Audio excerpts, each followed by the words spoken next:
నువ్వు బనకచర్ల పేరిట బాబు గారికి ఏదైతే గురుదక్షిణ చెల్లించుకుంటున్నావో దీన్ని మేము తీవ్రంగా వ్యతిరేకిస్తూ ఉన్నాం. తెలంగాణ హక్కు తేలాలి. బాబు గారు చెప్తున్నారు, చంద్రబాబు నాయుడు గారు మిగులు జలాల్లో వాడుకుంటే ఇబ్బంది ఏంటి అంటున్నారు. వాస్తవం ఏంటి?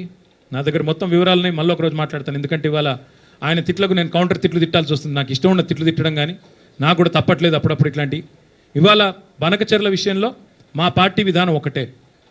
తెలంగాణ హక్కు నికర జలాల్లో మొదటి నుంచి 1486 టీఎంసీల నికర జలాల్లో మా ప్రభుత్వం ఉన్నప్పుడు 968 టీఎంసీలు తెలంగాణ వాటా అని నిర్దిష్టంగా మేము గోదావరి అవార్డు ప్రకారం, గోదావరి నది మీద వేసిన ట్రైబ్యునల్ ఇచ్చిన అవార్డు ప్రకారం మేము స్పష్టంగా రాష్ట్ర ప్రజలకి కేంద్రానికి చెప్పాం.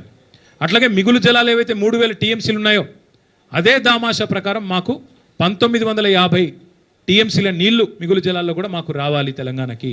అది ముందు కేంద్రంతో ఒప్పించండి మీరు. బాబు గారి చేతుల్లో ఇవాళ కేంద్రం ఉంది.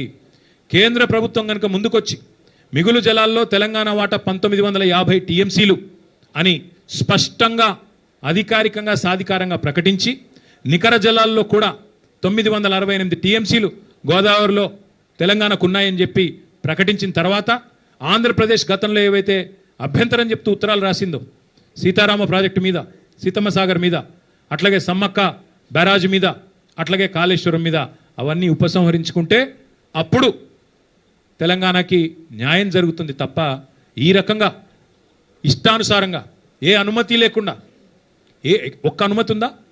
గోదావరి రివర్ మేనేజ్మెంట్ బోర్డు అనుమతి ఉందా? బనకచర్లకి పోలవరం ప్రాజెక్ట్ అథారిటీ అనుమతి ఉందా? సెంట్రల్ వాటర్ కమిషన్ అనుమతి ఉందా? అపెక్స్ కౌన్సిల్ అనుమతి ఉందా?